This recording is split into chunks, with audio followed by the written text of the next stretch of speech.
Hello, and welcome to Writers Group Therapy. I'm Tom. And I'm Roshni. We're writers helping writers with whatever writing ailments you might have. Whether it's related to your craft or your career, we can help. Are you ready for your session? The doctors are in.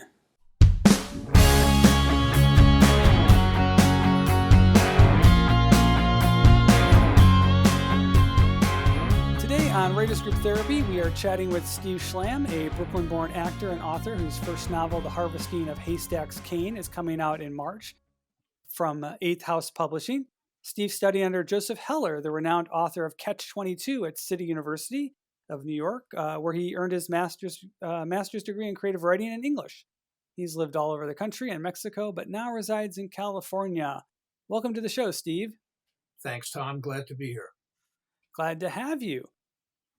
You know, you have an interesting background. I was reading your bio. We always like to start with kind of hearing about the writer's journey. Like, how did you come to start writing? I know you started as an actor. How did you decide to become a writer and write your first novel? Back in the day, I guess, I was practicing law and unhappy doing so, as so many lawyers are. And I had kind of fooled around. I'd written for school papers, things of that nature. And I was very, very interested. I was an avid reader, and I love words. I love the way words can be made to sing and dance, and why they have I should say, a kind of plastic quality, can be molded and shaped into strings of pearls or swine, one way or the other. And so I started. I actually started. The first thing I ever wrote was a review of an album by a group now long gone called Hot Tuna, which was composed of several members of Jefferson Airplane. Anyway, from there I started to write. I went to City, and I got my master's degree, and of course did writing while I was there. Most of it under the aegis of Joe Heller, who was my teacher and mentor. And somewhere thereafter, I began to write this novel, which is The Harvesting of Haystacks Kane, and it came to me actually in a dream, not full blown by any means, but the last line actually came to me first. And I'm not going to tell you what it is. Please read the book and get to it, I hope. But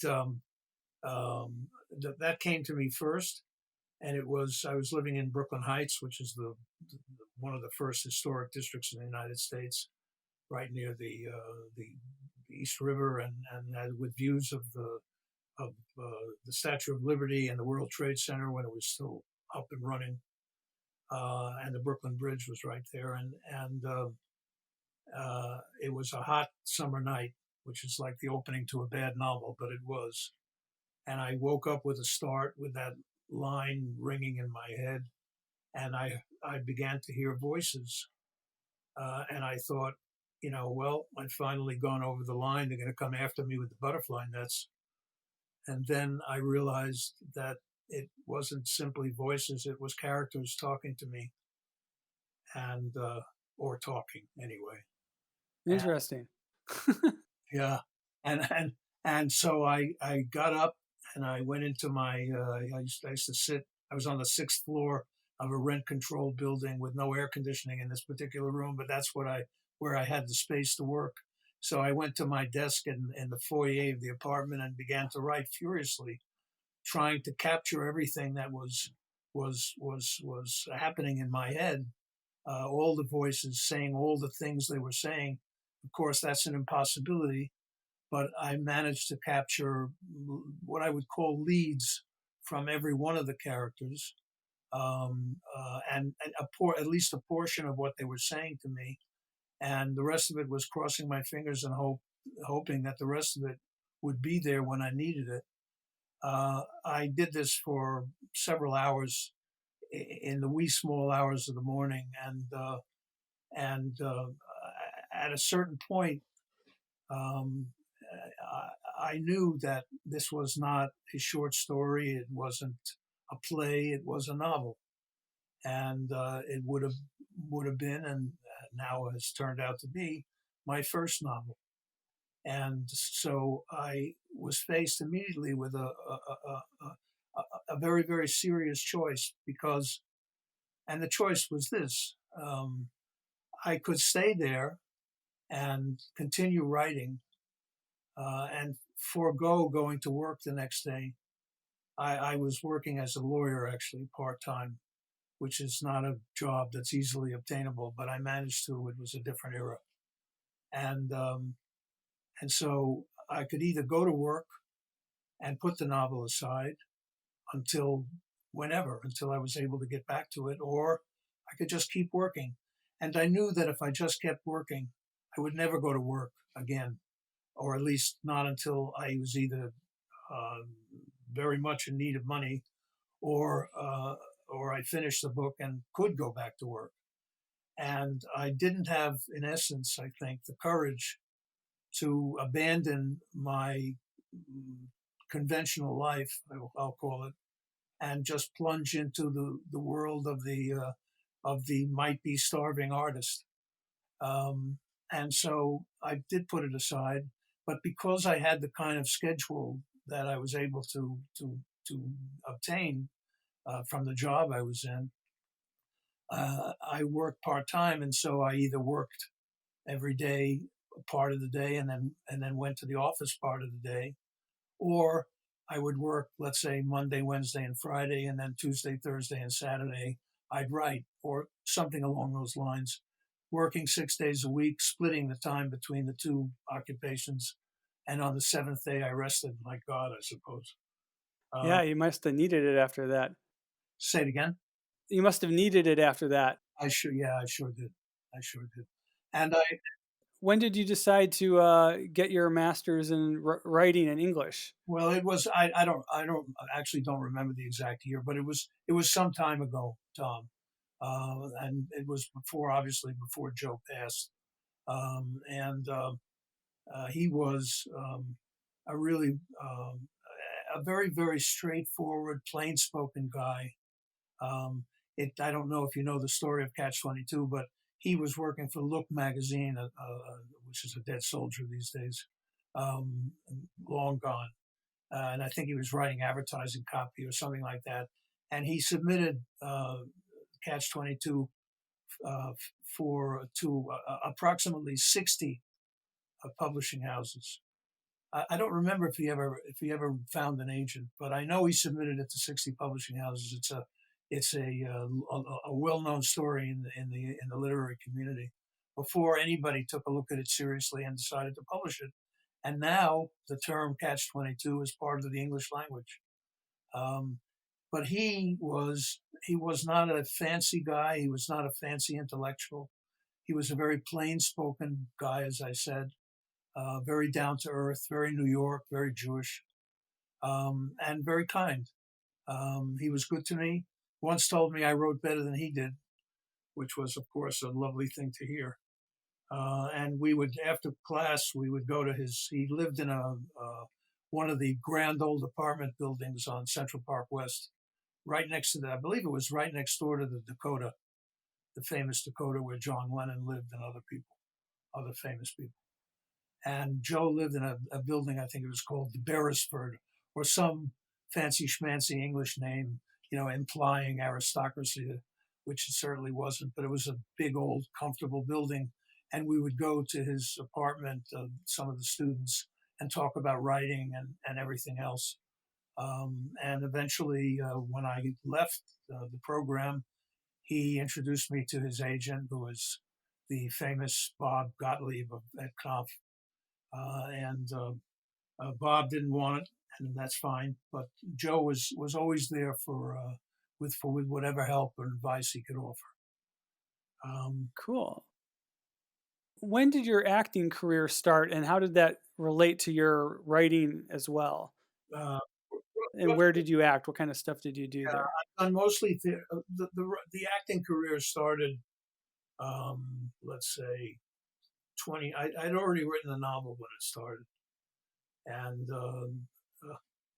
I was still working, and it was I saw acting as a I had fooled around with it when I was young, uh, and did some studying, and then did not pursue it, and so some years later, after I wrote the novel, and I was back at work, and looking to sell the novel at the same time, which is the worst part of the whole process, because you really want to be a writer.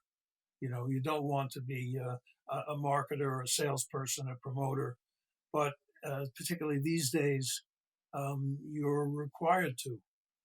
You're required to have, I don't know, social media accounts and a website, and put yourself out there in every way, every conceivable way you can come up with. But in any event, to go back to acting, so when I started to do that, to look, to sell the novel, and at the same time was back at work, I I felt I needed counterpoint. I needed something that would speak to my soul, not to my pocketbook or even to my head, particularly. Although acting does that in spades in the end. Um, and so I started. I looked around for some gigs, and got them, and they were small gigs. I've done mostly theater in my career. I've done it in New York City, off Broadway. I've done it in Miami, various theater companies in Miami, in Santa Fe, New Mexico, where I lived for a few years uh, back in the aughts. And I've done it in San Miguel de Allende in Mexico, which is an expat town, a very, very, it's a Spanish colonial city filled with expats, most of whom think they want to be artists, or maybe they are, or maybe they might be someday, or something like that. Um, and I've done it there as well, and here in San Diego, where I live now. Uh, Very, very cool. Very so cool. I, So I, let's talk a little bit about the pitching process because your book is very avant-garde. So what was it like pitching something like that and how did you because I know you just said we hate being marketers, we're artists, but how did you market it to people to say, "Hey, well, take a chance on me?" there's a format, as I think you both know.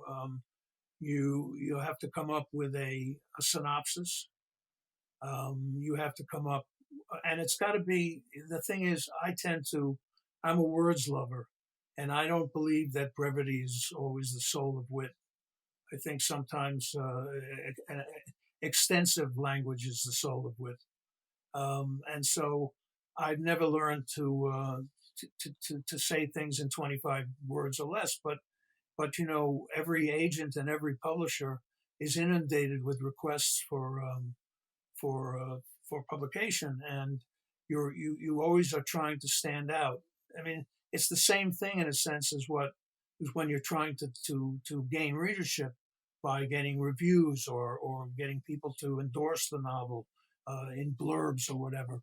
I mean, you're always knocking on the door saying, "Here's what I have. Here's who I am. Here's what I have. Are you interested?" And you have to find a way to create interest. And sometimes longer pieces work. Sometimes they don't. So you have to be careful about who you approach with what. And so so you have to do a synopsis. You have to do a bio. Many are you there? Yeah, many publishers and agents will request a segment of the novel, or a chapter, maybe 3 chapters. Others will request the entire novel to look at.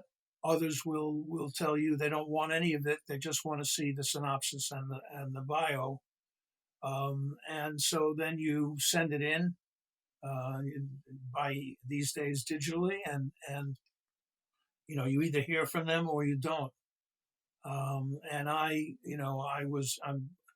when I first started, I used to cold call people, agents and publishers, and I was pretty decent at it, I guess, because I got to talk to people when perhaps ordinarily you wouldn't have.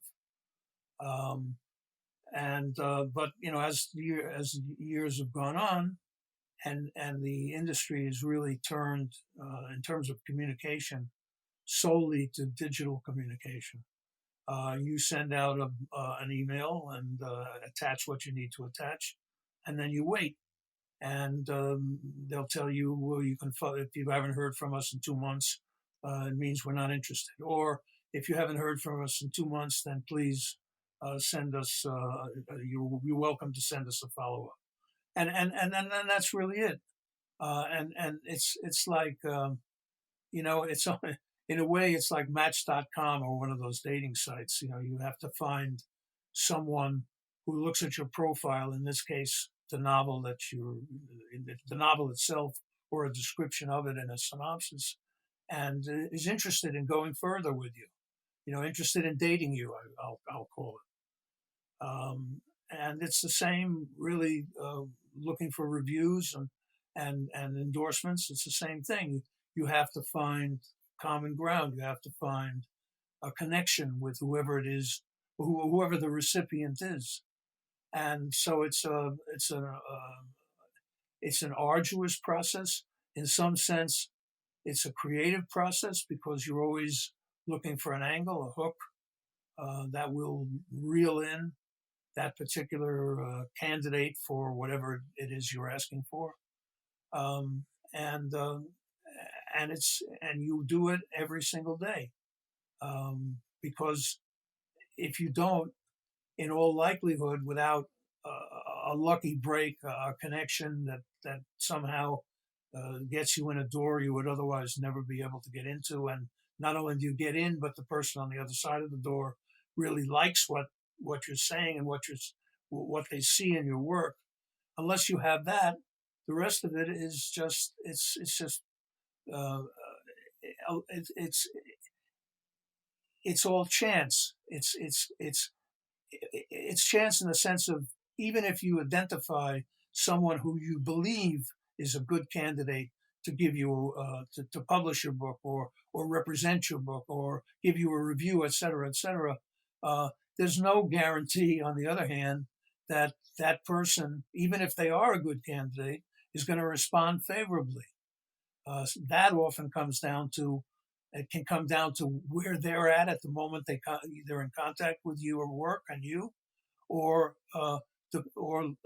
in the end, the quality of the work and whether it fits with the type of work they are interested in dealing with. So Hmm. Yeah, I that's mean it's definitely a unique pitch you've got because the Harvesting of Haystacks Kane is it's sort of a Christmas Carol kind of story where it's a lot of first person recollections, it's a lot of stream of consciousness.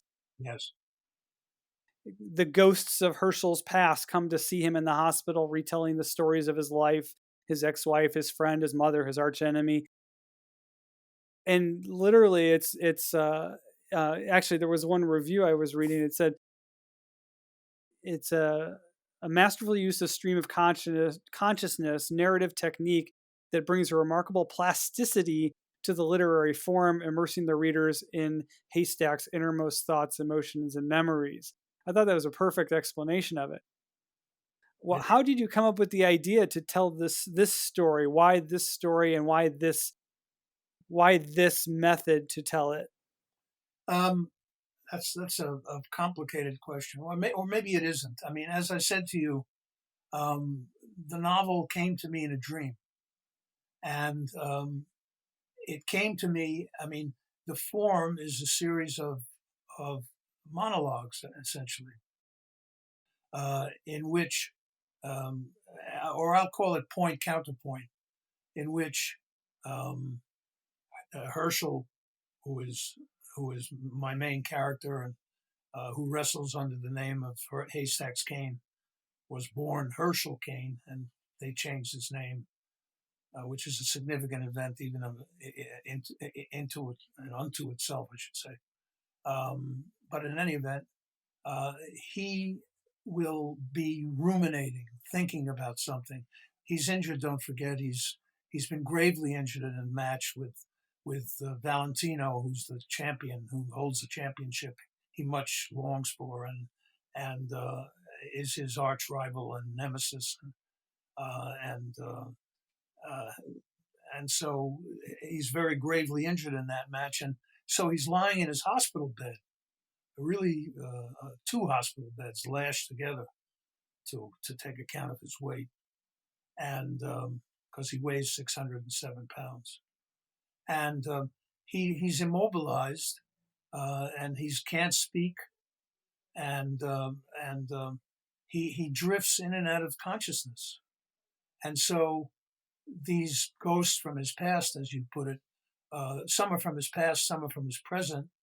I leave it to the reader to decide whether those people, each of them, are actually sitting in the room as visitors or are simply speaking to him in his own disordered inner world, as in a sense the book spoke to me in my own that night when it came to me in a dream. Um, and so so the format of those, that point counterpoint, those contrasting monologues, I'll call them, that came to me right away. Once I got over the initial burst of literary energy that night when I had the dream, it just presented itself to me. And as for stream of consciousness, I don't know as I ever made a conscious decision to utilize it. In as much as the action in this book is largely interior action. I mean, it's not that there aren't scenes and from his life and that show relations with other characters, and there aren't scenes involving just the other characters. Um, but but the action is always the basic action of the novel is internal, interior. It is a novel of consciousness, and consciousness can be is not doesn't necessarily express itself in ordered sentences as we do, for example, right now, because what we're doing is filtering ideas that don't come necessarily in sequence or coherently together, and taking those ideas and filtering them through the articulation capability that every brain contains. And but a lot of thought, a lot of thought, particularly thought mixed with emotions, does come in bursts and in phrases and in segments as opposed to polished sentences. Um, my literary hero, if I can digress for a moment, is William Faulkner, who, in my judgment, for me, the greatest writer I've ever encountered, at the very minimum, and who uses stream of consciousness beautifully and well, and particularly in The Sound and the Fury, which is one of the greatest novels ever written. Um, and so, did I consciously steal from Faulkner? Not consciously, but is he in my own consciousness, so that I have almost a kind of a sense memory of what his words, how they're presented? Of course I do, and it's the same for Joyce and any number of other writers. He said once that he wanted to put the entire world in a single sentence, and that struck me like a lightning bolt, because it's exactly what I would like to do: put the whole world in a single sentence.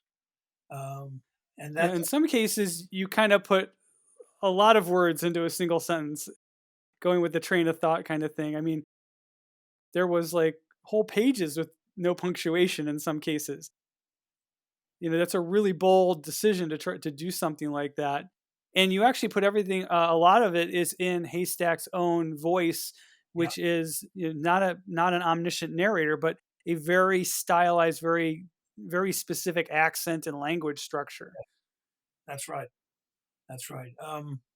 I don't. I mean, that's a very good observation, Tom, and it's correct. But again, it's not something. It's not something I sat back and thought about and made a conscious decision to do. Um, when it presented itself to me, it was the natural expression of that character's consciousness about the subject that he is putting forward. Um, and when it presented itself to me that way, I ratified that some perhaps subconscious decision. You know, it felt right to me. It seemed right to me.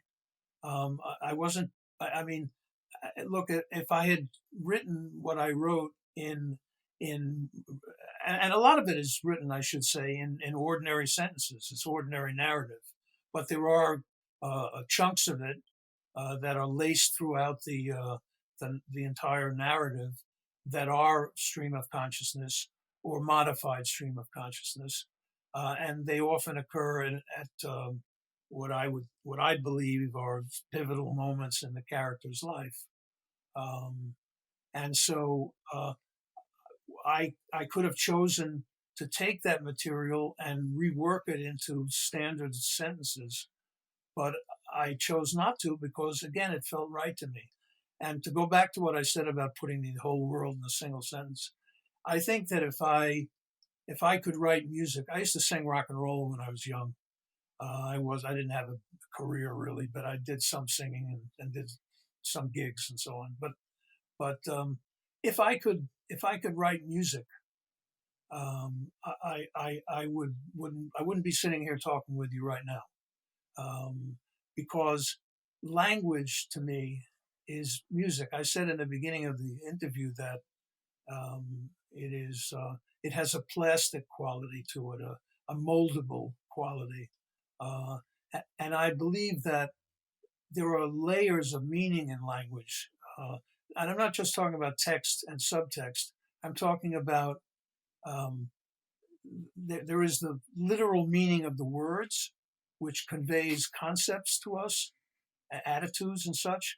And then there is a kind of a subtext in the sense of uh, it's hard for me to express this, and I apologize, but um, there is language has the words have a meaning that transcends the actual literal meaning of the word.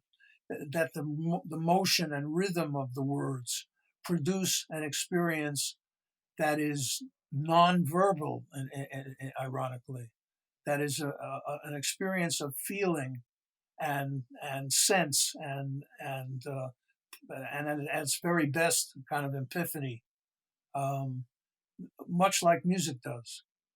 Um, Hmm. and so That's that interesting. is the Yeah. quality of language I always that always interests me and that I always want to explore and hope that I did so in this novel. But again, it's not all that way, and uh, Yeah. You've definitely put together something truly unique here. It's an interesting read. I read quite a bit of it actually. I found it, challenging from a just challenging way to read, the inner thoughts of somebody. It's very different from your typical average novel. So you really made something that stands out here. thank you.